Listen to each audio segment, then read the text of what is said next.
আসসালামু আলাইকুম সবাইকে। কেমন আছো তোমরা সবাই? আমরা দেখতেছিলাম পদার্থের অবস্থা এই চ্যাপ্টারটা। তো আজকে আমরা এই চ্যাপ্টারের কিছু টার্মিনোলজি নিয়ে আলোচনা করব, যেগুলো নিয়ে তোমাদের অধ্যায়ে আলোচনা করা হয়েছে। হ্যাঁ, তো চলো আমরা টার্মিনোলজি গুলো নিয়ে আলোচনা করি। সেটা হচ্ছে প্রথম যে জিনিসটা নিয়ে আমরা আলোচনা করব সেটা হচ্ছে গলন। গলন ইংরেজিতে যদি আমরা বলি মেল্টিং। হ্যাঁ, গলন। সো গলন কি জিনিস? হ্যাঁ, গলন কি জিনিস? গলন হচ্ছে, দেখো, তাপ প্রয়োগে তাপ প্রয়োগে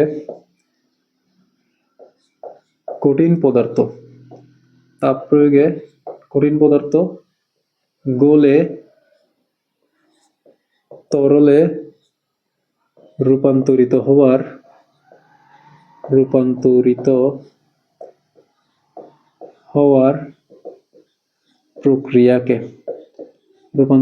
প্রক্রিয়াকে কি বলা হয়?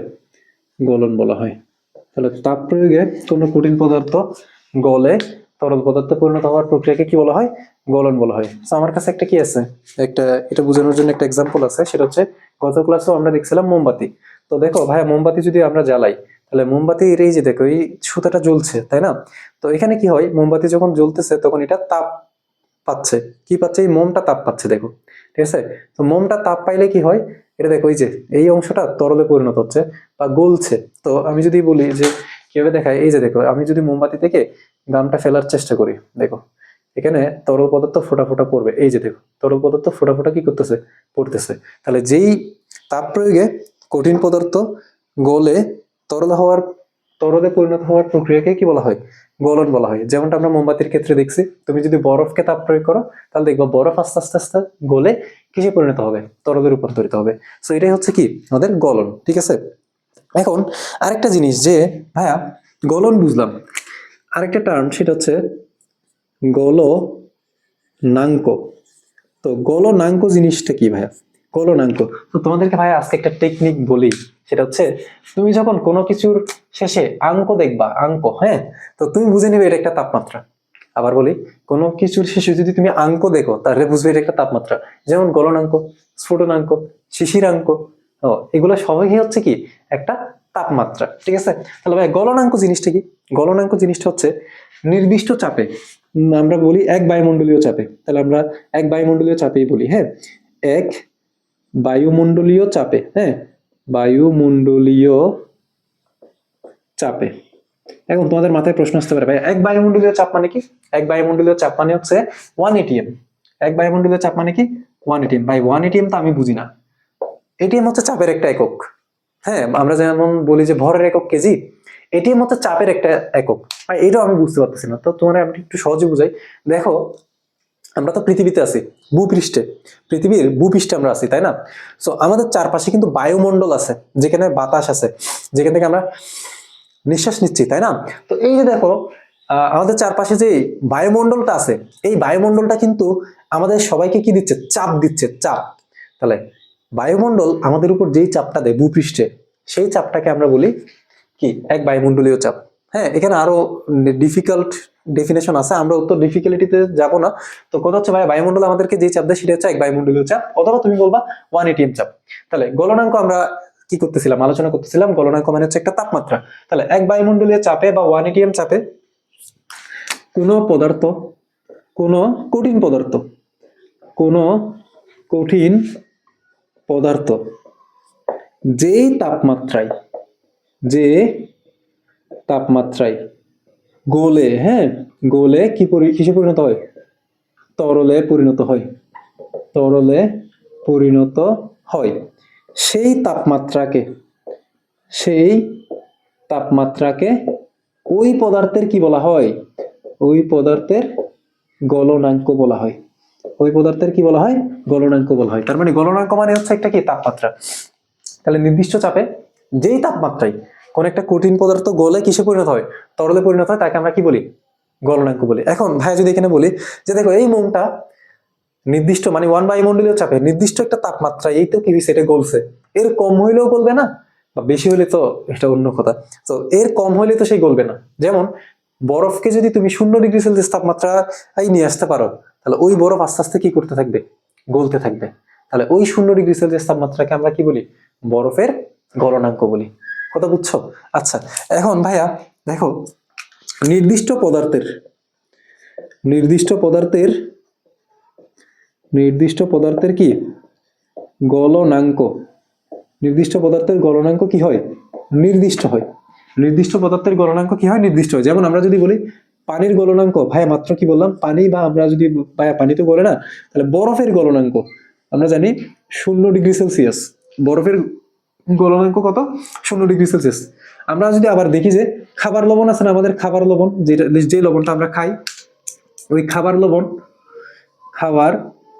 লবণ যেটার সংকেত হচ্ছে NaCl বা সোডিয়াম ক্লোরাইড, এটার গলনাঙ্ক হচ্ছে 801°C। তাহলে দেখো, পানি যেমন একটা পদার্থ, খাবার লবণ বা NaCl তো একটা পদার্থ, কিন্তু দেখো তাদের গলনাঙ্ক ভিন্ন ভিন্ন,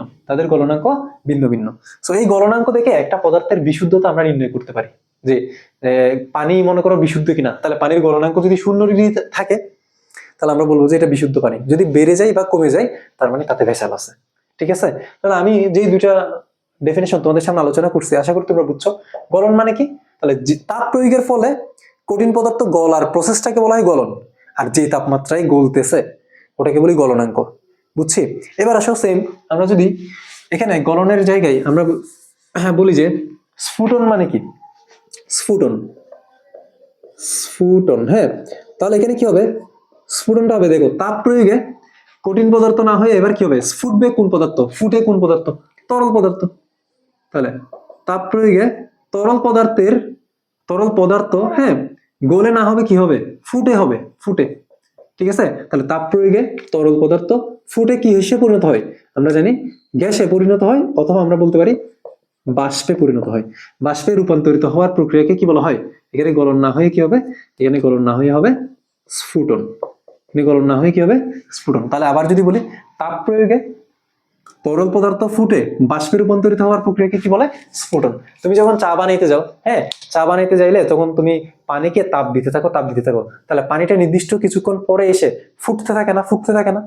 তাহলে এই প্রসেসটাকে বলা হয় ফুটন। ঠিক আছে? এখন তাহলে ভাই আমরা যদি এখানে বলি ভাই স্ফুটনাঙ্ক বলতে কি বুঝো? স্ফুটনাঙ্ক, তাহলে সেমই স্ফুটনাঙ্ক, দন্তে সইফ, স্ফুটনাঙ্ক, ঠিক আছে? স্ফুটনাঙ্ক। এখন ভাইয়া স্ফুটনাঙ্ক মানে কি? তাহলে দেখো, নির্দিষ্ট চাপে বা এক বায়ুমণ্ডলীয় চাপে কোন কঠিন পদার্থ হবে, এখানে হবে তরল পদার্থ। কোন তরল পদার্থ কি যে তাপমাত্রায় এখানে কি গলে হবে?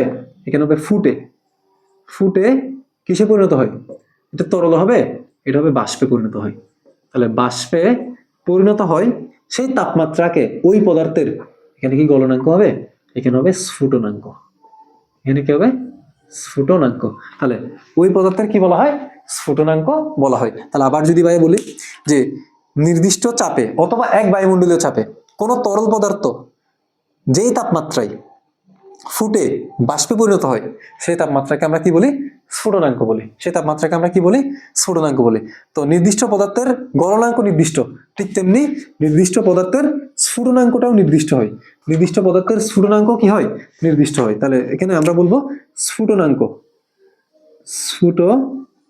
কি হয়? নির্দিষ্ট হয়। যেমন আমরা যদি বলি পানির স্ফুটনাঙ্ক কত, আমরা জানি পানি কত ডিগ্রি সেলসিয়াস তাপমাত্রায় ফুটে? পানি 100°C তাপমাত্রায় ফুটে। পানি কত ডিগ্রি সেলসিয়াস তাপমাত্রায় ফুটে? পানি হচ্ছে 100°C তাপমাত্রায় ফুটে। এবার আমরা যদি বলি ভাইয়া তাহলে গলন স্ফুটন বুঝলাম, ঠিক আছে? গলন স্ফুটন এই দুটো বুঝলাম। এখন আমরা যদি আরেকটা টপিক নিয়ে আলোচনা করি, সেটা হচ্ছে ঘনীভবন। ভাইয়া ঘনীভবন জিনিসটা কি?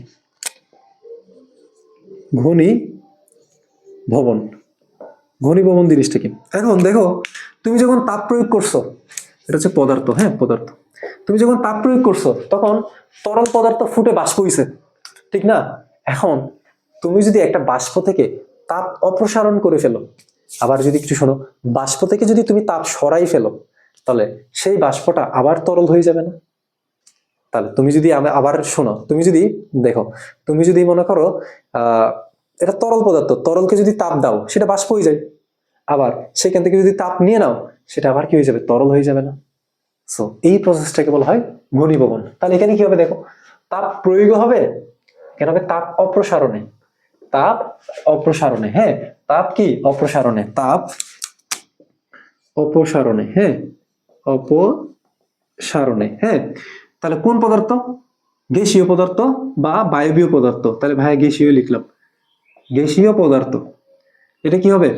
গ্যাসীয় পদার্থ বাষ্পে রূপান্তরিত হবে, গ্যাসীয় পদার্থ হবে তরলে, তরলে, হ্যাঁ, এটা তরলে রূপান্তরিত হওয়ার প্রক্রিয়াকে কি বলা হয়? ঘনীভবন। কি বলা হয়? ঘনীভবন। ঠিক আছে। এখন এটার এক্সাম্পল যদি ভাইয়া আমার একটু দেখান, এটার এক্সাম্পল কি বা এটার বাস্তব প্রয়োগ কোথায়? দেখো, তুমি যখন ওই যে কোল্ড ড্রিঙ্কস খাও, হ্যাঁ, কোল্ড ড্রিঙ্কস, ঠান্ডা কোল্ড ড্রিঙ্কস, কাচের গ্লাসে নিয়ে কোল্ড ড্রিঙ্কস খাচ্ছ বা ঠান্ডা পানি খাচ্ছ, অনেক গরমকাল, তুমি কাচের গ্লাসে নিয়ে এই যে ঠান্ডা পানি খাচ্ছ, ঠিক আছে, এটা মনে করো একেবারে ঠান্ডা পানি, ঠিক আছে। তো তুমি যখন ঠান্ডা পানি খাও, তুমি দেখো যে এই যে গ্লাসের চারপাশে এখানে বিন্দু বিন্দু কি জমে? বিন্দু বিন্দু বিন্দু বিন্দু পানি জমে, তাই না? এখানে বিন্দু বিন্দু কি জমে? পানি জমে না ঠান্ডা পানির চারপাশে? এখন এটা কেন হয় তুমি কি জানো? এটা কেন হয়? তার কারণ হচ্ছে, এই যে দেখো, তোমার পানির গ্লাসের চারপাশে যে জলীয় বাষ্প ছিল বা বাতাস ছিল, সেই বাতাসের জলীয় বাষ্পগুলো ঠান্ডা হয়েছে, অর্থাৎ সে তাপ ছেড়ে দিছে, তাপ ছেড়ে দিছে, ছেড়ে দিয়ে সে কিসে পরিণত হয়ে গেছে? পানিতে, অর্থাৎ বাষ্প থেকে তরলে রূপান্তরিত হয়েছে। এই প্রসেসটাকে বলা হয় ঘনীভবন। এই প্রসেসটাকে কি বলা হয়? ঘনীভবন। আশা করি তোমরা সবাই বুঝছো, ঠিক আছে।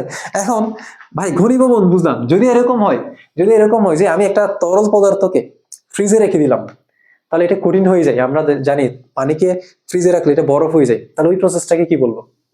সুন্দর মাথায়, যদি তোমার মাথায় এই প্রশ্নটা আসে থাকে তাহলে ভালো। তাহলে ওই প্রসেসটাকে বলা হয় কঠিনীভবন। এটাকে কি বলা হয়? কঠিনীভবন। তো চলো ভাই ওটা একটু আলোচনা করে দিই। সো দেখো, ওটা যদি ভাই একটু আলোচনা করি যে কঠিনীভবন, কঠিনীভবন, হ্যাঁ, কঠিনীভবন। তো কঠিনীভবন কি? সেম, তাপ অপসারণ করে, তাপ অপসারণ করে, হ্যাঁ, তাপ অপসারণ করে তরল পদার্থ হতে, কি পদার্থ ভাইয়া? তরল পদার্থ হতে, হ্যাঁ, তরল পদার্থ হতে কঠিন পদার্থে, হ্যাঁ, কঠিন পদার্থে রূপান্তরিত, রূপান্তরিত করার প্রক্রিয়াকে কি বলা হয়? প্রক্রিয়াকে বলা হয় কঠিনীভবন, হ্যাঁ, কঠিনীভবন, কঠিনীভবন। তাহলে তাপ অপসারণ করে, ভাইয়া বলতেছি একটু শোনো, তাপ অপসারণ করে তরল পদার্থ হতে কঠিন পদার্থে রূপান্তরিত করার প্রক্রিয়াকে বলা হয় কঠিনীভবন। তো এগুলার এক্সাম্পল কি? এই যে এক্সাম্পল এটা দিয়ে দিবা যে ঠান্ডা পানির গ্লাসের চারপাশে কি জমে? পানি জমে। এটার এক্সাম্পল কি? পানিকে কোথায় রাখা? পানি ফ্রিজে রাখা। পানি ফ্রিজে রাখলে কি হয়? বরফ হয়। তো এটা একটা কিসের উদাহরণ? কঠিনীভবনের উদাহরণ। আশা করি বুঝছো তোমরা, ঠিক আছে না? এখন ভাইয়া আরেকটা টার্ম নিয়ে আলোচনা করব, সেটা হচ্ছে লাস্ট টার্ম, সেটা হচ্ছে কি ভাইয়া? বাষ্পীভবন জিনিসটা কি? কঠিনীভবন তো বুঝলাম, এবার ভাই একটু আলোচনা করবো বাষ্পীভবন জিনিসটা কি। চলো বাষ্পীভবনটা নিয়ে ভাই একটু আলোচনা করবো যে বাষ্পীভবন, বাষ্পীভবন এটা মানে কি ভাইয়া? বাষ্পীভবন মানে কি? তো তুমি একটু চিন্তা করো ভাইয়া, বাষ্পীভবনটা একটু চিন্তা করো। মনে করো এই যে একটা গ্লাসে বা একটা বাটিতে তুমি পানি রাখছো, ঠিক আছে, একটা বাটিতে তুমি কি রাখছো? পানি রাখছো। এখন এই পানিতে তুমি কোনো তাপ দাও নাই, কোনোই তাপ দাও নাই, তুমি নর্মাল পানি রাখছো একটা বাটিতে, তাতে কোনোই তাপ দাও নাই। একদিন, 2 দিন, 3 দিন, 4 দিন, 5 দিন, 6 দিন, টাইম যাচ্ছে, টাইম যাচ্ছে। তো তুমি লক্ষ্য করলা, তুমি বাটিতে যতটুকু পানি রাখছো অতটুকু পানি নাই, অতটুকু পানি নাই, পানি আস্তে আস্তে কি হয়ে যাচ্ছে? কমে যাচ্ছে বা শুকাই যাচ্ছে। তাহলে এই পানি কোথায় যাচ্ছে? আসলে এই পানি বাষ্প হয়ে বায়ুমণ্ডলে চলে যাচ্ছে। তো এখন কথা হচ্ছে ভাইয়া, এখানে কি পানি 100 ডিগ্রি সেলসিয়াস তাপমাত্রায় গিয়েছিল? না তো। 100 ডিগ্রি সেলসিয়াস তাপমাত্রায় যাইলে তো ফুটবে। তার মানে আমরা বলতে পারি যে ভাই, যদি পানি স্ফুটনাঙ্কে নাও যায়, তারপরেও সে বাষ্প হইতে পারে, হইতে পারে না? তো যেই প্রসেসে স্ফুটনাঙ্কে না গিয়ে তরল পদার্থ বাষ্প হয়, সেই প্রসেসটাকে বলা হয় বাষ্পীভবন। আরেকবার বলেন তো ভাইয়া, চলো আরেকবার বলি। তো যেই প্রক্রিয়ায় তরল পদার্থ স্ফুটনাঙ্কে না গিয়ে বাষ্পে রূপান্তরিত হয়, সেই প্রসেসটাকে আমরা কি বলি? সেই প্রসেসটাকে বলি আমরা বাষ্পীভবন। আর এটা কি হবে? যেই প্রক্রিয়ায়, যেই প্রক্রিয়ায় তরল পদার্থ, তরল পদার্থ, হ্যাঁ, স্ফুটনাঙ্কে না গিয়ে, স্ফুটনাঙ্কে না গিয়ে, স্ফুটনাঙ্কে না গিয়ে কিসে পরিণত হয়? বাষ্পে পরিণত হয়, বাষ্পে পরিণত হয় সেই প্রক্রিয়াকে কি বলা হয়? বাষ্পীভবন বলা হয়। সেই প্রক্রিয়াকে কি বলা হয়? বাষ্পীভবন বলা হয়। তো আশা করি এই টার্মগুলো বুঝছো। তো এখন বাষ্পীভবনের ভাই একটা এক্সাম্পল দেন তো। বাষ্পীভবনের একটা এক্সাম্পল দেন। তো বাষ্পীভবনের যদি ভাই একটা এক্সাম্পল দিতে যাই, সেটা কি হইতে পারে? বাষ্পীভবনের এক্সাম্পল তোমার চারপাশে তো অনেক এক্সাম্পল আছে, যে তুমি দেখবা শীতকালে পুকুরের পানি অটোমেটিক্যালি শুকায় যায়। তাহলে পুকুরের পানি কি 100°C তাপমাত্রায় যায়? না। তাহলে আমরা বলতে পারি পুকুরের পানি শুকানো। হ্যাঁ, সেটা হচ্ছে একটা কি কিসের উদাহরণ? বাষ্পীভবনের উদাহরণ। আশা করি তোমরা এই টার্মিনোলজি গুলো বুঝতে পারছো। আমরা আমাদের পরবর্তী ক্লাসে একটা কঠিন পদার্থকে তাপ প্রয়োগে সেটা কিভাবে তরল, সেটা কিভাবে বাষ্প হয়, এই প্রসেসটা দেখব। তারপর আমরা উল্টা প্রসেসটাও দেখবো, যে বাষ্পকে শীতলীকরণ করলে কিভাবে তাপমাত্রার মানে বক্ররেখাটা আমরা নেক্সট ক্লাসে আলোচনা করব। ধন্যবাদ সবাইকে। আসসালামু আলাইকুম।